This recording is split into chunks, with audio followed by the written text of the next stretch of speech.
هل تفتخر ان انت من الناس اللي عاشوا في حقبة الاسطورة ناصر منسي؟ يعني هل تفتخر؟ انا عن نفسي يعني افتخر وبشدة وبشدة وبشدة. ايه ده؟ ايه الجمال ده؟ ايه المتعة دي؟ يعني ايه ده؟ ايه ده؟ ناصر منسي يا جماعة، ناصر منسي لازم يتدرس في المناهج. ناصر منسي لازم يتدرس. اللي بيعمله ده مش عادي، اللي بيعمله ده مش طبيعي يا جماعة. ده مهاجم لو بيلعب في الاهلي مش هيلعب اساسي في منتخب مصر. انا اتهاجمت كمية هجوم في الفترة بتاعت التوقف الدولي بسبب ان انا كان نفسي اشوف ناصر منسي بيلعب حتى ربع ساعة. كنت انزل فيديو التشكيله احط ناصر منسي، ناس تقول لي مين ناصر منسي اللي انت حاطه ده؟ انت حاطط ناصر منسي في التشكيله الاساسيه ليه؟ ده ما يلعبش في معرفش ايه. احسن مهاجم في بلدك، احسن مهاجم في بلدك، احسن مهاجم في البلد اللي انت عايش فيها، احسن مهاجم في الدوري بتاع بلدك. ما تجيش ما تجننيش، ما تجننيش بجد والله. ازاي يبقى افضل مهاجم في الدوري المصري ما بيلعبش في منتخب مصر حتى دكة؟ الاسطورة رقم واحد ناصر منسي بيبدع ويمتع ويتألق وبينقذ الزمالك من، مش هقولك بقى من خسارة او من تعادل او الكلام ده، لا الماتش الحمد لله كان سهل ولكن اتصعب علينا في بدايته. في اول ربع ساعة في الدقيقة 13 بالظبط اتصعب علينا. بسم الله الرحمن الرحيم. ولو كملت معايا لغايه الدقيقه ونص دول يعني افتكر ان انت لازم تعمل لايك على الفيديو ده، لازم اجبار على فكره بقى. هو مش يعني مش اختياري، لا ده اجبار. لازم تعمل لايك على الفيديو ده وتتاكد ان انت عامل سبسكرايب. ويلا بينا نبدا مباراه الزمالك والمصري. مبدئيا كده وقبل اي حاجه، مبدئيا وقبل اي حاجه يعني حابب اشكر لعيبه الزمالك على كل حاجه قدموها، اداء، روح. اعتراضي بس قبل اي حاجه كانت التشكيله اللي بدأ بيها الزمالك. المهدي سليمان في حراسه المرمى، حسام عبد المجيد، محمد اسماعيل. ما عنديش اي مشكله لغايه ما تسمع الاسم ده، هو عمر جابر مش محمد ابراهيم. وعلى غير العاده من كابتن معتمد جمال هنيجي ليها قدام. انا بس حبيت يعني اعقب على التشكيل. طبعا اعترضت على عمر جابر بنتائج، ما عنديش اي اعتراض. احمد ربيع ما عنديش اي اعتراض. فتوح، السعيد، بزيرة، عدي، منسي، تشكيلة ما عنديش خلاف عليها، تشكيلة الامثل للمباراة. انا بس كنت شايف ان انت محتاج تلعب بتلاتة ورا مش اتنين علشان تغطي السرعات. او هو نفس التشكيل ده بس كان محمد ابراهيم مش عمر جابر. لان عمر جابر بجد، مش عايز اقول حاجة، انا بحب عمر جابر جدا ولكن عمر جابر اصبح يعني بيضر الفريق اكتر ما بيفيده. مش عايز اقول كلمة تانية واحنا كسبانين يعني. يلا بينا نبدأ المباراة. وبدأت المباراة في لغاية اول 10 دقايق كان الزمالك الى حد ما كويس. يعني مفيش الخطورة الاوفر ان انت تخاف او ان انت تحس ان الزمالك شكله وحش او كده، لا خالص. الزمالك نازل تشكيلة كويسة، الزمالك ماسك كورة. المصري برضو راح باول هجمة، اول ما الحكم سنتر كده المصري راح بهجمة بس كانت مش خطيرة. ويجي في الدقيقة 10 على ما اعتقد الزمالك بيسجل الهدف الاول، ولكن على طول احنا عارفين ان هي اوفسايد. والزمالك يعني بيسجل اول هدف ويتحسب تسلل. وخلاص يعني ما كانت باينة وواضحة. كان في بتاع 7 لعيبة في الاوفسايد تقريبا، يعني كانوا بياكلوا رنجة في الاوفسايد اول ما شفت الكورة قاعدين في جنينة. ويجي بعدها بثلاث دقايق بالظبط الهدف الاول للمصري. وكسل غير طبيعي لمدافعين نادي الزمالك ونص الملعب. عندك مشكله باينه في نص الملعب. طبعا محمد شحاته كان غايب في مباراه النهارده. عندك مشكله واضحه وصريحه ان مفيش، تحس ان نص ملعبك فاضي. مفيش اللعيب المسمار اللي هو بيبقى قاطع ميه ونور في نص الملعب على لعيبه الخصم. وهدف، احمد ربيع ما ضغطش، محمد اسماعيل ما ضغطش، عمر جابر متاخر. وهو هنا محمد ابراهيم كان تلاقي الارض اتشقت وبلع وطلعت محمد ابراهيم متعرفش طلع منين. عمر جابر متاخر فملحقش يضغط. كان اللاعب بتاع المصري سدد على المرمى وطبعا كوره يعني مش عايز اقول المهدي سليمان يسأل عليها، ما يسألش عليها، ولكن كان يقدر يتعامل معاها لانها كانت متوقعه. ولكن الغلطه غلطه المدافعين، انت ما ينفعش تستنى ان اللعيب يمشي كل دوت من غير ما تضغط. انا بالنسبه لي كانت غلطه احمد ربيع، محمد اسماعيل، عمر جابر. والهدف الاول للمصري. وابتديت بقى ايه، عارف انت السيناريوهات تبدا تلعب في دماغك. خلاص هو ده الزمالك بتاعنا، خلاص. ماتش الواحد صفر بتاع المصري والزمالك اللي المصري يكسب فيه الزمالك 1-0، ولا مباراة الواحد واحد، ولا المصري لو جاب جون تاني هيبقى 2-0، طب هنعمل ايه، والدوري وابتدت السيناريوهات تلعب في نافوخك. وعلى فكرة كان في وقت من الاوقات المصري كان ممكن يسجل التاني عادي جدا، وانت فاتح خطوطك بقى وعايز تسجل التعادل. وابتدت السيناريوهات، بس خلاص يعني هنعمل ايه. وكان لازم الزمالك يسجل قبل الشوط الاول ما يخلص، لان لو كان الشوط الاول خلص والزمالك ما سجلش، صدقني الماتش ده كان هيبقى صعب جدا جدا جدا. بعدها جت فاول على حدود ال 18، وقف عليه عبد الله السعيد وبنتايج. قلت بس هي دي بنتايج. المباراه اللي فاتت جايب كرة في العرض كانت قويه جدا، بيعرف يصوب، ويعني الحمد لله بقى عندنا لعيب بيعرف يشوط فاولات. وبنتايج طخ في الجول، ولكن الحارس بتاع المصري بيتألق وبيطلع الكرة لكورنر، وفرصة التعادل للزمالك بتضيع. بعدها كرة شبيهة برضو ما خبطت في الحيطة، كان في اشتباه ان هي ممكن تبقى ضربة جزاء، ولكن المدافع المصري ايده كانت يعني في محيط جسمه، ما تتحسبش يعني ضربة جزاء.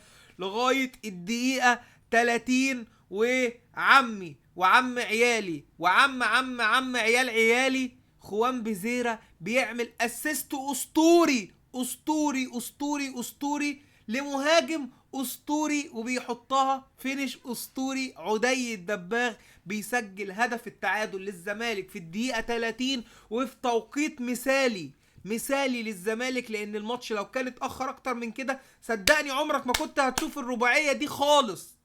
ما كنت هتشوف ماتش من اقذر السيناريوهات اللي انت عارفها للزمالك. والحمد لله الحمد لله ده ما حصلش، والهدف ما اتاخرش، والزمالك سجل هدف. عدي الدباغ بيحطها بطريقه يعني اللي هي بص انت هتخش ركنها ركنه حلوه قوي، باسيست رايق من بيزيرا. افضل وينج يمين في الدوري المصري وافضل محترف في الدوري المصري. تمام عشان نبقى واضحين مع بعض. اصل انت خلاص انت بتفنش الموسم والملامح بتبدأ تبان.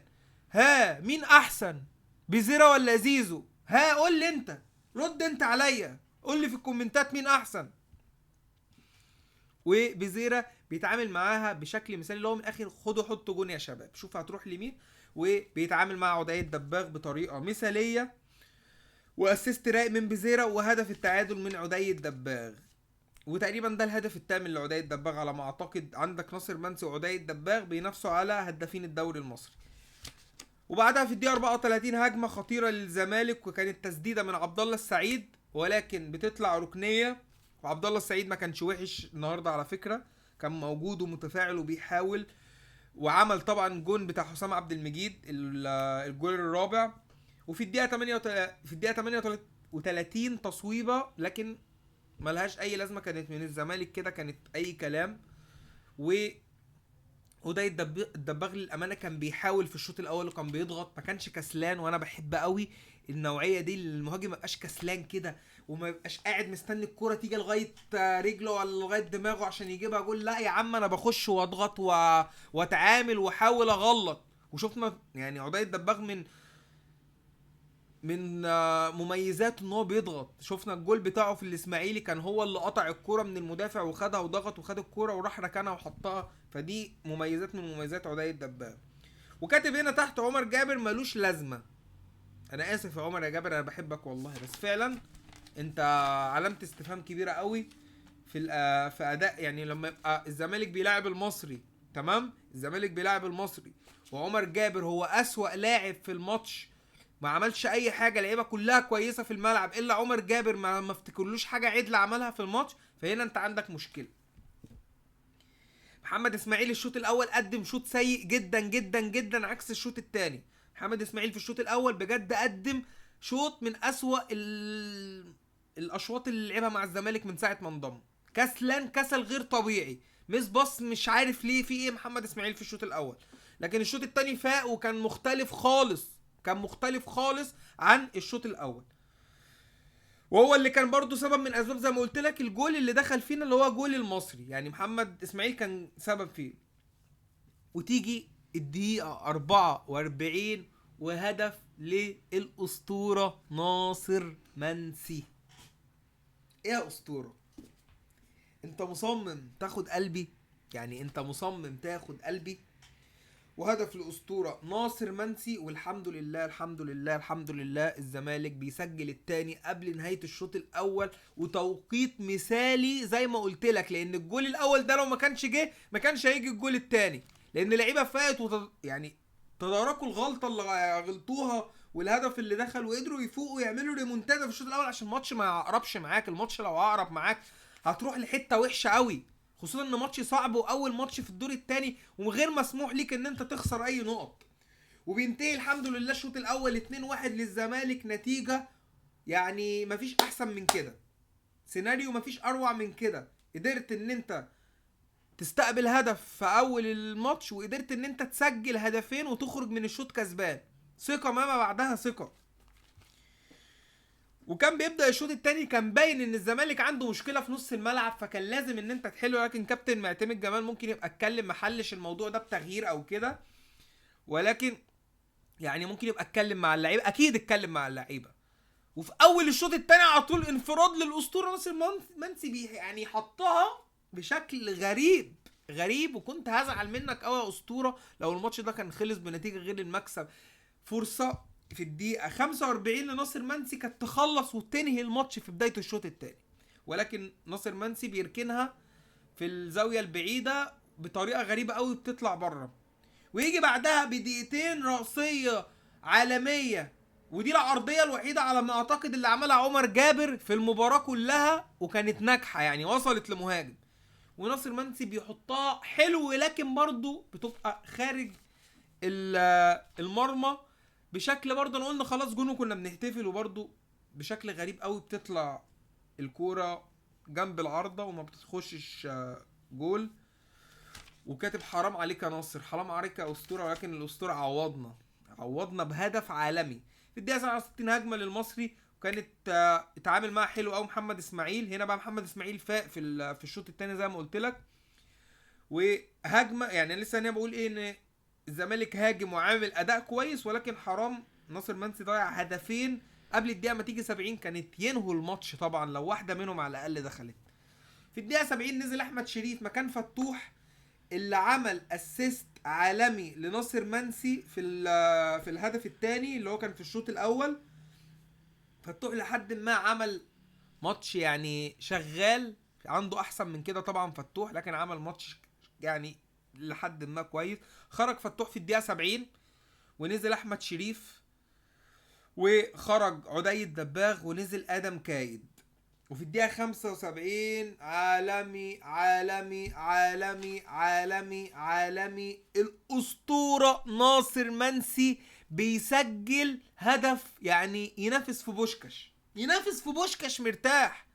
كورة اتعملت عرضية، المهاجم قطعها من ناصر منسي، يرجع ناصر منسي ويضغط على المدافع علشان يستحوذ على الكورة ويشوط الكورة وهي في الجو فترشق في المقص، بحس مهاجم كبير، افضل مهاجم في الدوري المصري زي ما قلت لك هو ناصر منسي. اللي يسجل الاهداف دي عمره ما يكون لعيب بالصدفة، اللي يقاتل على الكورة وياخدها بوسط المدافعين ويصوبها في محيط المرمى وتخش بالطريقه ديت وبالشكل ده، ما تقولش ان هي كوسه خالص ولا مرزق ولا حظ ولا اصل ربنا بيحبه. لا، ده مجتهد، والكل مجتهد النصيب ربنا بيكرمه.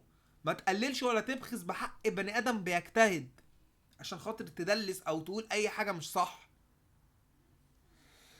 وبيسجل ناصر منسي هدف عالمي في الدقيقة 75 بيريح قلبنا وبيريح جمهور الزمالك، والنتيجة بتبقى 3-1. وقلنا الحمد لله خلاص الزمالك بإذن الله ضمن ال3 نقط، وقد كان هذا حدث يعني. أحمد شريف بقى يعني كاتب هنا عقيم أحمد شريف. اداء عقيم يعني انا بتاسف لمصطفى شلبي ان انا كنت شايفه وينج مش احسن حاجه يعني بجد. وجه في الدقيقه 86 يعني ما كانش في حاجه، كانت كوره رايحه جايه لغايه الدقيقه 86 ركنيه يرفعها الاسطوره عبد الله السعيد، اسطوره مصر مش اسطوره الزمالك بس، اسطوره مصر، وبيلعبها برأسيه وبيسجلها افضل مدافع في الدوري المصري حسام عبد المجيد. المدافع الهداف، المدافع الهداف اللي انا بحب قوي الستايل ده، بحب قوي المدافع اللي بيجيب اجوال ده يعني بجد يعني بيخلصها وبينيها حسام عبد المجيد. النتيجه بتبقى 4-1 وخلاص خلصنا يعني خلصنا المباراه. عايز بس ادي تحيه لاحمد الشال اللي هو قال لي واحنا فاتحين لايف، قال لي لو الزمالك جاب الرابع قول اسمي في الفيديو. اخويا احمد الشال جبت اسمك في الفيديو اهو مش ناسيك، وتحياتي لاي حد يعني بيتابع لايف المباراه معايا. في الدقيقة 89 نزل عمرو ناصر مكان ناصر منسي، وخرج ناصر منسي وبيودعنا كلنا يعني بأحلى تحية. ونزل الونش مكان بيزيرا. خلاص معتمد جمال بقى بيسحب اللعيبة وبينزل مدافعين، خلاص انت خدت من الماتش اكتر من اللي انت عايزه كمان.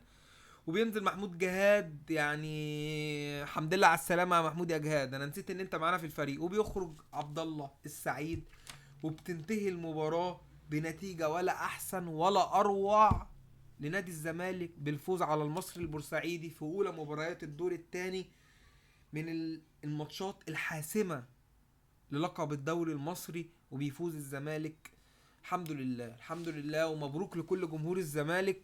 ماتش كان صعب جدا على فكرة، الماتش صعب جدا ما يغركش النتيجة، ماتش صعب بجد، ولكن الحمد لله بيقدر يفوز. مش عارف القلم فين، بيقدر يفوز الزمالك وبيقدر ينهي مباراة صعبة بنتيجة ولا احسن ولا اروع.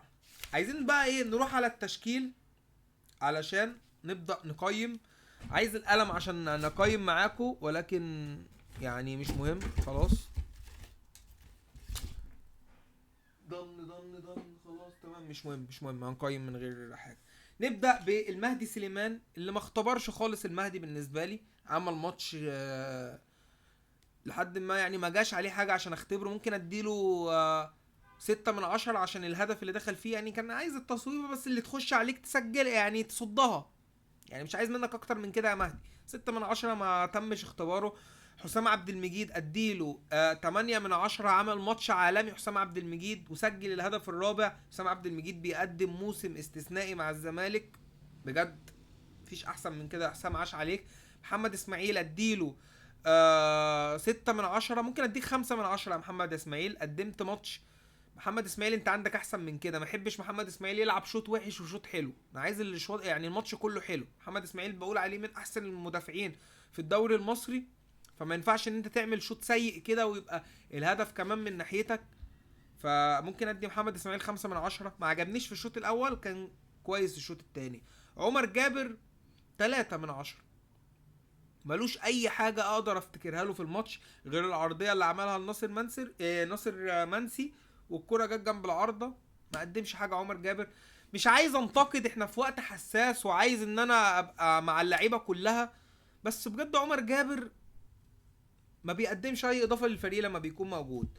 بنتايج عمل مباراة من افضل ما يكون، ممكن ادي بنتايج 7/10، عمل ماتش كويس. احمد ربيع اديله 4/10. ما بشوف ان احمد ربيع موظف، مش لا يعني مش بتعمل المستحيل عادي، يعني لعيب عادي، يعني ما عملش مباراة بصراحة اللي كانت اقدر ان انا اقول عليه ان هو عمل مباراة حلوة. وفي نفس الوقت الهدف برضو كان في كسل منه في الهدف بتاع المصري، كان يقدر يعمل حتى فاول، ما عملش اي حاجة. فتوح ممكن ادي فتوح 7/10. فتوح حتى لو ما بيقدمش الاداء اللي احنا عارفينه بيبقى متواجد وبيعمل، وعمل اسيست بتاع الهدف الثاني لناصر منسي، فادي فتوح 7/10. عبد الله السعيد 7/10 برضو، راجل عامل اسيست الهدف الرابع وعمل اداء على مدار المباراة سواء كان من الناحية الدفاعية او من الناحية الهجومية او الاحتفاظ بالكرة. طبعا انا فوق ان انا اقيم اسطورة زي عبد الله السعيد، يعني بزيرة اللي عمل مباراة روعة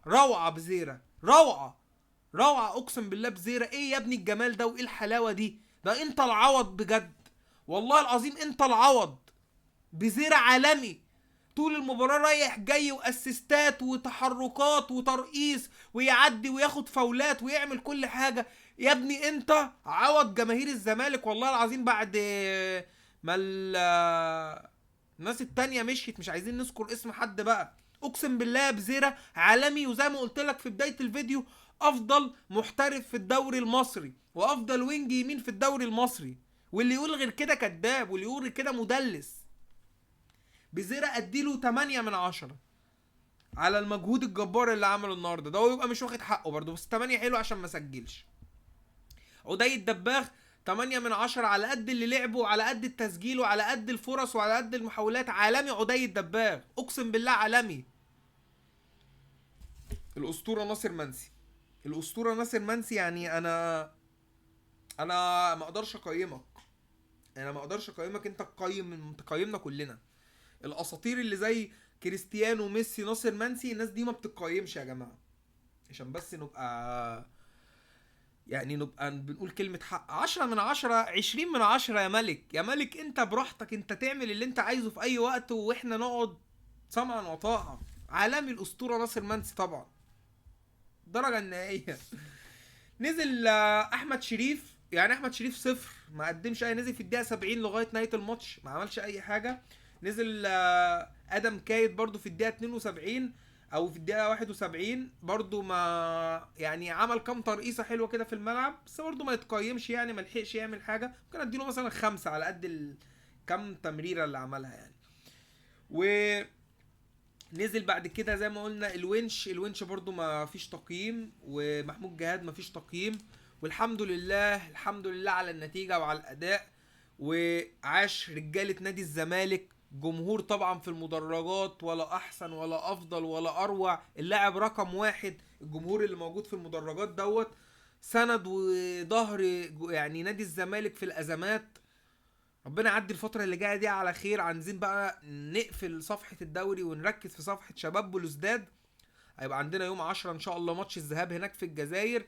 الحمد لله نهينا صفحة الدوري بأفضل ما يكون بعد العودة من التوقف الدولي، وهنروح ان شاء الله نلاعب شباب بلوزداد في الجزائر. ان شاء الله نعمل نتيجة ايجابية، وليه ما نفوزش، ان شاء الله نفوز، ان شاء الله نعمل ماتش كويس. وهنرجع هنبقى مستعدين باذن الله لماتش العودة مع جمهورنا على ملعبنا وسط جماهيرنا. ان شاء الله باذن الله الزمالك في نهائي الكونفدراليه باذن الله الفتره الجايه هنبقى مركزين على ماتش شباب بلوزداد، وان شاء الله الزمالك يوصل نهائي الكونفدراليه، وان شاء الله الزمالك يكمل المنافسه على الدوري ويفضل الزمالك في المسار المظبوط بفضل جمهوره وبفضل لعيبته الرجاله وبفضل ان النادي دوت ما يقعش ابدا طول ما معاه جمهور جبار. فمبروك لكل جمهور الزمالك، وان شاء الله القادم افضل لينا في شهر ابريل اللي فيه ماتشات مهمه جدا، ان شاء الله يكون شهر وشه حلو على كل جمهور الزمالك. يعني يا رب تكون الحلقه عجبتك، ولو وصلت لاخر ثانيه في الحلقه ما تنساش اللايك والسبسكرايب، وبحبكم. سلام.